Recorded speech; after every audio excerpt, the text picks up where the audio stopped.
Hi friends, lilipit ang sakyan. Salot, dito ka ako sa CR. Nandito na kami sa tuktok ng bundok, friends. Grabe, naligo ako ng pawis.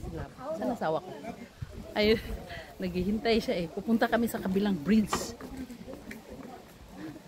Puro kabundukan to sa tuktok ng bundok to, friends. Apa? Muan eh. Katsika! Naligo ako ng pawis, friends. Tika lang. Mayroon pala dito, oh. May ano. Oy, palitara kasi. Tara ka. Sabi ng asawa ko, hindi daw ako pwedeng dumaan. Kasi yung ticket namin na binabayaran doon, utsunan pala hanggang doon, no?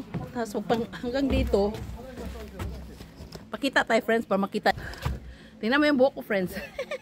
Kanina mukhang binagyo. Doon tayo pupunta, friends. Oh!